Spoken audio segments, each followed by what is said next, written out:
Hello everyone. आज हम लोग क्वेश्चन करने जा रहे हैं 10.10 of halo alkanes halo arenes exercise question. 10.10 question में हमें करना क्या है, we have to predict all the alkenes that will form by dehydrohalogenation of the following halides with sodium ethoxide and ethanol। तो हमें ये तीन कंपाउंड्स दे रखे हैं और इनका करना है डीहाइड्रोहेलोजिनेशन। डीहाइड्रोहेलोजिनेशन करने के बाद जो मेजर एल्कीन बनेगी उसी को हमें आंसर में लिखना है।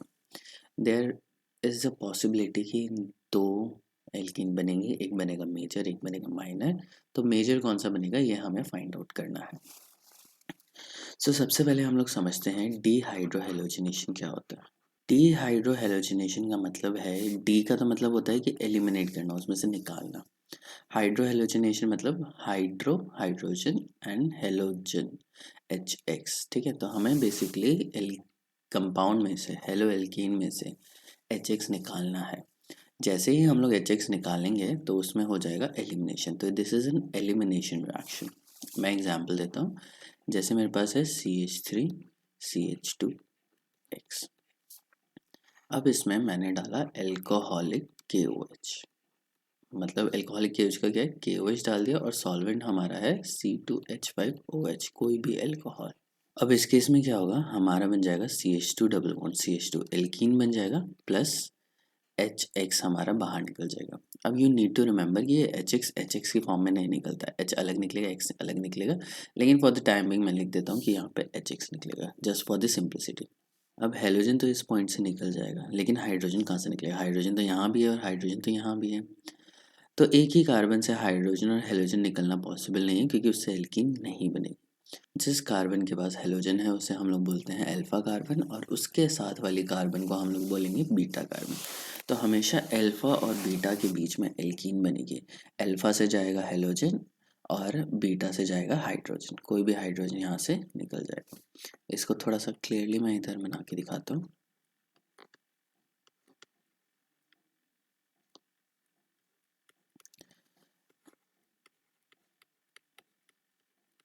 तो आपको क्या करना है, बस यहाँ से ये ये निकाल देना है। क्या बचा, CH2 लिख देना है और यहाँ पे बचा CH2। अब सिंस इसके भी तीन बॉन्ड इसके भी तीन बॉन्ड है, तो दोनों एक बॉन्ड बना लेते हैं। ठीक है, ये क्या है, ये एक एलिमिनेशन रिएक्शन है। एलिमिनेशन में क्या होता है कि नंबर ऑफ एटम्स पहले ज़्यादा होते हैं और उसके बाद कम हो जाते हैं। तो यहाँ पे कितने हैं, 4 और 4 8 एटम्स है। और अब कितने हो गए, 6 और 2 क्या हो गए, मॉलिक्यूल में से एलिमिनेट हो गए, बाहर निकल गए। तो इसे हम लोग बोलेंगे एलिमिनेशन रिएक्शन। अब एलिमिनेशन जब भी होता है वो बीटा पोजीशन से होता है, तो यू शुड रिमेंबर कि अल्फा से हेलोजन जाएगा और बीटा से क्या जाएगा, हाइड्रोजन। इसको मैं इधर लिख देता हूँ। एक्स कहाँ से रिमूव होगा, from alpha carbon, and hydrogen कहाँ से होगा, फ्रॉम बीटा कार्बन। ठीक है, अब डीहाइड्रोहेलोजिनेशन में डी किसके लिए स्टैंड्स करता है, एलिमिनेशन के लिए। तो आप ये ध्यान रखना, जैसे डी आयनाइजेशन हो गया तो मतलब उसमें से आयन्स निकल गए। जब डी कार्बोक्सिलेशन बोलेंगे तो उसमें से CO2 निकल जाएगी। डी हेलोजिनेशन बोलेंगे तो उसमें से हेलोजन निकल जाएगा। तो ये आपको ध्यान रखना है कि डी का मतलब होता है निकालना, तो डी हाइड्रोहेलोजिनेशन मतलब HX का कंपाउंड में से एलिमिनेट कर देना। और ये एलिमिनेशन रिएक्शन में होता क्या है कि रिएक्टेंट के पास नंबर ऑफ एटम ज़्यादा होते हैं और प्रोडक्ट के पास नंबर ऑफ एटम कम होते हैं, और प्रोडक्ट में हमेशा डबल बॉन्ड या ट्रिपल बॉन्ड बनेगा। ये आपको ध्यान रखना है। ये एक एलिमिनेशन रिएक्शन है, और साथ में ये पता होना चाहिए कि अल्फा कार्बन कौन सी है और बीटा कार्बन कौन सी है। जिसके ऊपर फंक्शनल ग्रुप लगेगा वो अल्फा कार्बन, और जिसके ऊपर फंक्शनल ग्रुप नहीं लगा होगा वो बीटा कार्बन। अब ये तो एक सिंपल एग्जाम्पल हो गया। अब मैं थोड़ा सा दूसरा एग्जाम्पल लेता हूँ जहाँ पे हमें समझना होगा कि कौन सा मेजर प्रोडक्ट बनेगा। अब इसके अंदर मैंने लिया एल्कोहलिक KOH। एल्कोहलिक KOH में क्या होगा कि ये तो है अल्फा जिस पे हेलोजन लगा है, अब बीटा इधर भी है और बीटा इधर भी है, तो हेलोजन तो यहाँ से निकल जाएगा। लेकिन बीटा दो पोजीशन है तो ऑब्वियसली दो प्रोडक्ट बनेंगे, एक बनेगा मेजर और एक बनेगा माइनर। एक तो ये बनेगा, अगर मैं यहाँ से हाइड्रोजन लगा दूँ तो डबल बॉन्ड यहाँ पे आ जाएगा, और दूसरा बनेगा इधर से, ठीक है, तो डबल बॉन्ड इधर आएगा।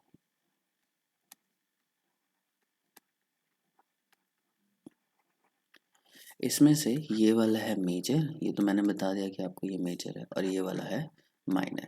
अब ऐसा क्यों होता है? ऐसा होता है सेडसेफ रूल के अकॉर्डिंग। सेडसेफ रूल बोलता है कि a more substituted alkene is more stable. एक ऐसी एल्कीन जो ज़्यादा सब्स्टिट्यूटेड है वो हमेशा ही ज़्यादा स्टेबल होगी। सो इसलिए ये मेजर हो जाता है और ये माइनर हो जाता है। सब्स्टिट्यूशन का मतलब क्या है कि देखो इस कार्बन पे कितने सब्स्टिट्यूएंट है? एल्काइल ग्रुप 1 है, और इस कार्बन पे कितना है? एल्काइल ग्रुप 1 है। ठीक है, तो इसमें 2 सब्स्टिट्यूशन है। अब इसमें देखो तो इसमें एल्काइल ग्रुप 1 है और इसमें एल्काइल ग्रुप 0 है, तो इसमें सब्स्टिट्यूशन कितना है? 1 सब्स्टिट्यूशन इसमें है, 2 सब्स्टिट्यूशन इसमें है। तो जो ज़्यादा सब्स्टिट्यूटेड होगा कौन सा होगा? जिस पे ज़्यादा एल्काइल ग्रुप अटैच्ड है एल्कीन के ऊपर, तो ये वाला है major. I hope this is clear. अब हम क्वेश्चन कैसे करेंगे? देखो क्वेश्चन करना बहुत सिंपल है।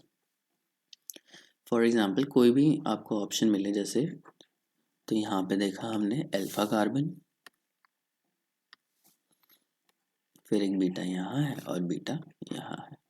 अब हमें, अगर मुझे डायरेक्टली ही ट्रिक के यूज़ करते हुए डायरेक्टली प्रोडक्ट बनाना है तो अल्फ़ा से तो मैं हेलोजन निकाल दूंगा। अब बीटा में से हाइड्रोजन निकालना, तो कौन सा निकालूँ? यहाँ पे 3 हाइड्रोजन है, यहाँ पे 2 हाइड्रोजन है, तो 2 हाइड्रोजन, जहाँ पे भी हाइड्रोजन कम होगा ना वहाँ से निकाल दो, अब प्रोडक्ट बना दो सीधा।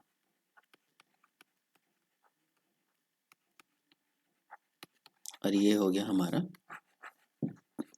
Major product. ठीक है, तो क्या करना है हमें? बीटा कार्बन वो वाली लेनी है that has lower number of hydrogen. ये आपको हमेशा ही ध्यान रखना पड़ेगा कि सेडसेफ रूल के अकॉर्डिंग जब भी हमारे पास एल्कोहलिक KOH हो, एल्कोहलिक सोडियम इथॉक्साइड हो, तो हम लोग हमेशा कहाँ से लेंगे? हम लोग वहाँ से हाइड्रोजन हटाएंगे जहाँ पे हाइड्रोजन पहले से ही कम है, क्योंकि जहाँ पे हाइड्रोजन पहले से कम है उसके पास एल्काइल ग्रुप ज़्यादा होंगे, और ज़्यादा एल्काइल ग्रुप मतलब ज़्यादा सब्स्टिट्यूटेड। तो इस तरीके से हमें ध्यान रखना है। ठीक है, अब हम लोग क्वेश्चन करने की कोशिश करते हैं। The very first question is 1 bromo 1 methyl cyclohexane. तो पहले तो मैं साइक्लोहेक्सेन बनाऊंगा, पीछे से चलते हैं। उसके बाद 1 पे ब्रोमो है, 1 पे मिथाइल है, तो 1 पे ब्रोमो हो गया और 1 पे मिथाइल हो गया। इसको हम लोग किसके साथ ट्रीट किया? सोडियम इथॉक्साइड के साथ, ETONA इन इथेनॉल C2H5OH। तो ये बेस है, तो बेस है तो वो डेफिनेटली एलिमिनेशन करेगा। तो सबसे पहले हमारा काम क्या है? हमें देखना है, देखो ब्रोमीन किससे अटैच्ड है? अल्फा कार्बन से। अब अल्फा के साथ में ये है तो ये बीटा है, अल्फा के साथ में ये बीटा है, और अल्फा के साथ में ये बीटा है। अब ये जो ऊपर वाली बीटा है इसके पास कितने हैं? 3 हाइड्रोजन है। इसके पास कितना हाइड्रोजन है? 2। और इन दोनों के पास भी क्या है? 2 हाइड्रोजन है। तो ये वाली जो बीटा है और ये वाली जो बीटा है ना, ये दोनों सेम ही है, दोनों जगह से कहीं पर भी डबल बॉन्ड बनाए तो सेम ही। सो प्रोडक्ट कैसे बनेगा? क्या करना है? हमें यहाँ से हटा देना है और डबल बॉन्ड कहाँ लगा देंगे हम लोग? यहाँ पे। ये हो जाएगा मेजर। यहाँ लगा दो या यहाँ लगा दो, दोनों एक ही बात है, लेकिन इधर से नहीं हटाएंगे हम लोग, क्योंकि ये है माइनर।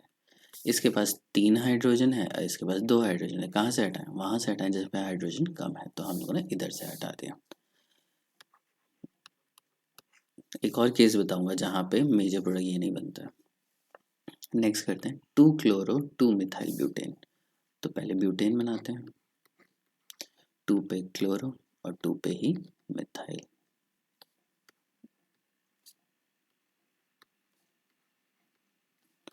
तो अब हमें क्या देखना है? हम पहले एनालाइज करते हैं इसको।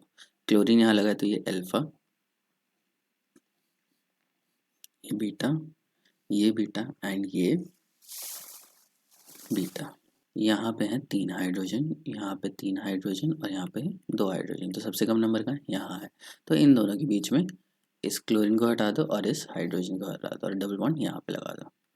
तो इसको लगा दो CH3 CH3 double bond CH और हमारा बन गया मेजर प्रोडक्ट। वैसे तो बहुत सिंपल है ये।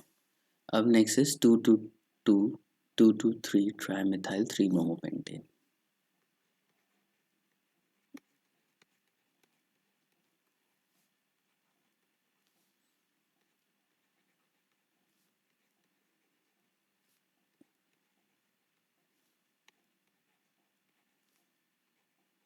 बहुत सिंपल है।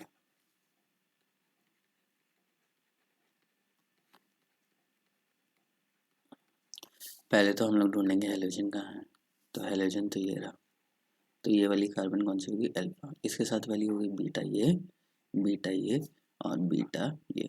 अब ये इंटरेस्टिंग क्वेश्चन है, देखो इस बीटा के पास कितने हाइड्रोजन है, 3, इस बीटा के पास कितने हाइड्रोजन है, 2, और इस बीटा के पास कितने हाइड्रोजन है, 0। तो मिनिमम कहाँ हुआ, 0 वाला हुआ। अब देखो इस पोजीशन पे कितने हाइड्रोजन है, 0। अब जब हाइड्रोजन ही नहीं है तो हाइड्रोजन वहाँ से निकलेगा कैसे, मिनिमम हमें एक तो चाहिए, तो इसको तो हम लोग कंसिडर ही नहीं करेंगे। अब ये है और ये है, इनमें से कम कितना है, यहाँ पे है, तो हम लोग यहाँ पे डबल बॉन्ड बना देते हैं और बन जाएगा हमारा मेजर प्रोडक्ट।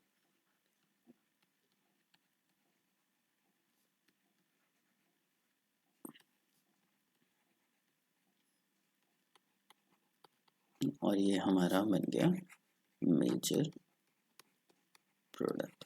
ठीक है, ये तो हो गया सिलेबस के अंदर जो हमें दे रखा है। अब मैं आपको एक समझाता हूँ और पॉइंट। अगर मेरे पास यही कंपाउंड दे रखा होता जो हम लोगों ने फर्स्ट में लिया था, और अगर मैं उसमें टर्शियरी ब्यूटॉक्साइड डाल देता,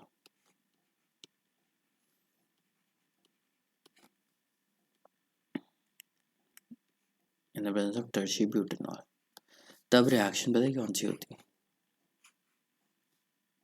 ये मेजर प्रोडक्ट होता।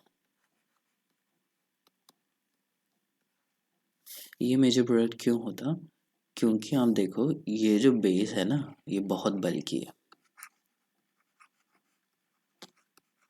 इस बल्की बेस होने की वजह से ये इनको अप्रोच ही नहीं कर पाता, जिसकी वजह से ये CH3 को अप्रोच करता है। तो अगर तुम्हारे पास दो ऑप्शन दे रखे हैं, ठीक है, बेस के, अगर बेस में टर्शियरी ब्यूटॉक्साइड है या उससे ज़्यादा हैवी बेस है, तो हमेशा क्या बनाना है, माइनर प्रोडक्ट को मेजर बना देना। और अगर छोटा सा ग्रुप है, ठीक है, जैसे OH नेगेटिव हो गया या ये हो गया, तो इन केस में जो मेजर प्रोडक्ट होगा वो मेजर ही रहेगा। ठीक है, तो ये इसको बोलते हैं ज़ेटसेफ रूल और ये है हॉफमैन रूल, हॉफमैन प्रोडक्ट।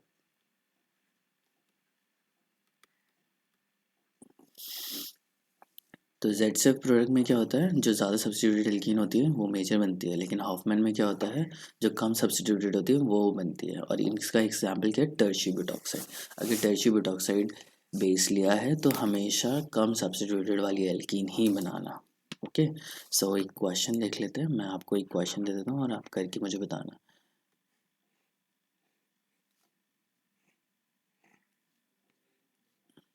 अगर इसमें मैं ब्रोमीन लगा देता हूँ तो दो केस होंगे, एक तो मैं ले लेता हूँ एल्कोहलिक KOH, तो क्या प्रोडक्ट बनना चाहिए, और मैंने ले लिया टर्शियरी ब्यूटॉक्साइड, तो क्या प्रोडक्ट बनना चाहिए। ठीक है, इसमें फॉलो होगा ज़ेटसेफ रूल और इसमें फॉलो होगा हॉफमैन रूल। तो ये कैसे बताएंगे, कुछ नहीं करना, IUPAC लिख देना कमेंट में and I will get to know कि आपको समझ में आया या नहीं आया। So thank you very much for attending the class, आज के लिए बस इतना ही।